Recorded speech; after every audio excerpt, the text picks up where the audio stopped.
hi. So our hi is like hi. Okay, fine. Hi people. Today we are again with our Gita Shlok, and we will Today we are again on Kurukshetra. Yeah, and we will do from Shlok number 36. as usual. I forget every time. Shlok number 36 to 38. 38, right?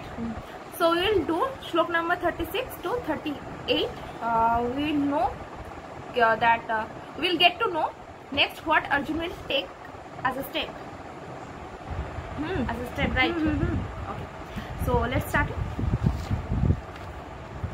36. Okay. So first I will read it in English, and then after that she will describe the whole thing in Hindi and Sanskrit. A very good Sanskrit. Edit करो. So now हम लोग last कहाँ तक थे हम लोग? अर्जुन बोल रहा है मैं युद्ध नहीं करूंगा. Okay. मैं कांप रहा हूँ. Okay. So in 36, so in Shlok number 36, he is saying, "Sin will overcome us if we slay such aggressors. Therefore, it is not proper for us to kill the sons of Dhritarashtra and our friends. What should we gain, O Krishna, husband of the goddess of fortune? And how could we be happy by killing our own kinsmen?" He is asking. Again, in Shlok number 37 and 38, he is saying, "O Janardana, although these men, their hearts overtaken by greed, see no fault in killing one's family or quarreling with friends. Why should we, who can see the crime in destroying a family, engage in these acts of sin?"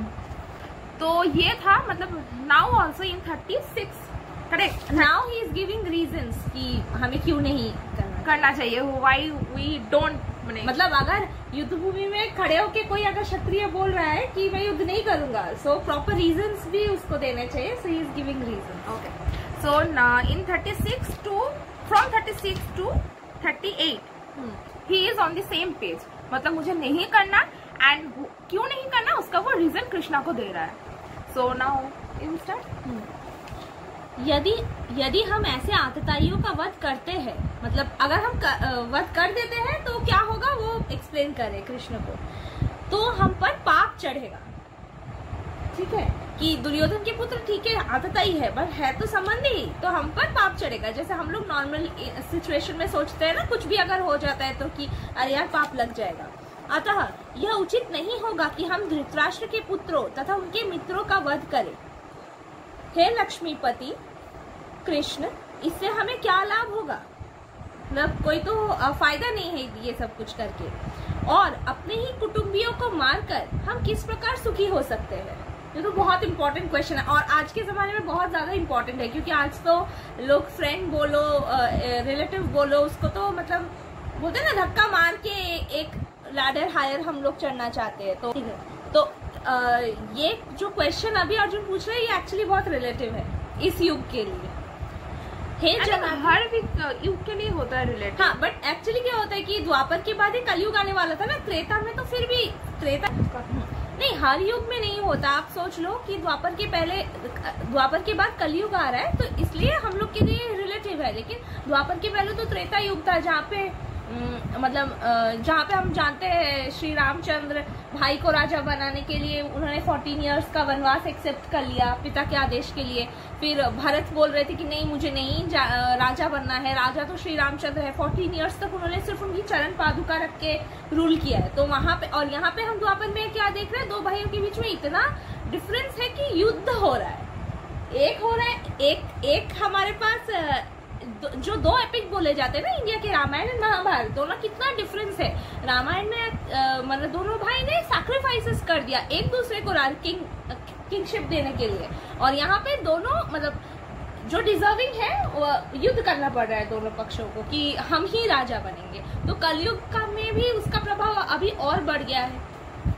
Janardan, यद्यपि लोभ से अभिभूत चित्त वाले ये लोग अपने परिवार को मारने या अपने मित्रों से द्रोह करने में कोई दोष नहीं देखते, किंतु हम लोग जो परिवार के विनष्ट करने में अपराध देख सकते हैं, ऐसे पाप कर्मों में क्यों प्रवृत्त हो। यहाँ पे भी बहुत इंपॉर्टेंट रीजन वो दे रहे हैं कि कई बार होता है ना कि लोगों को समझ नहीं आता है कि हम बुरा काम कर रहे हैं, तो ठीक है, इनको अगर समझ नहीं आ रहा है तो एटलीस्ट हमको तो समझ आ रहा है, तो हम क्यों करें, हम क्यों करें।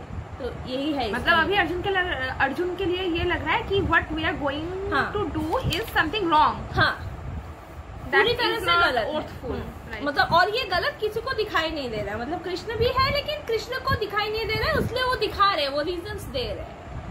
आई am thinking he is hearing, मतलब अभी तक 1 2 we are on 38 and he is just hearing कि व्हाट ही इज सेइंग। इसीलिए कहते हैं ना कि अच्छा स्पीकर होने के लिए अच्छा लिसनर होना पड़ता है, तो वो भी प्रूव कर रहे हैं कृष्ण।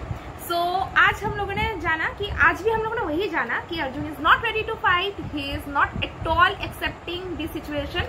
अभी उसे मतलब वो कृष्णा को बोल रहा है कि मुझे नहीं करना and this are the reason मुझे क्यों नहीं करना है, एंड वो खूब बहुत ही वैलिड रीजन दे रहे हैं। पर अभी हम लोग जानेंगे कि ये युद्ध मतलब इनवैलिड क्यों नहीं है, ये क्यों वैलिड है। भाई Mahabharat is so much important, अगर ये इम्पोर्टेंट नहीं होता तो अर्जुन को इतना रीजन देने की जरूरत भी नहीं होता, ना ही वो बैटल फील्ड में खड़ा होता। So okay, for today I think we are enough. और नेक्स्ट डे हम लोग जानेंगे कि अर्जुन ने फिर से अपना क्या मतलब बोला, या फिर कृष्णा ने उसके मतलब रिप्लाई मैंने उसके या कब देते हैं रिप्लाई, कब आखिर कब। We are also waiting. So thank you for watching us.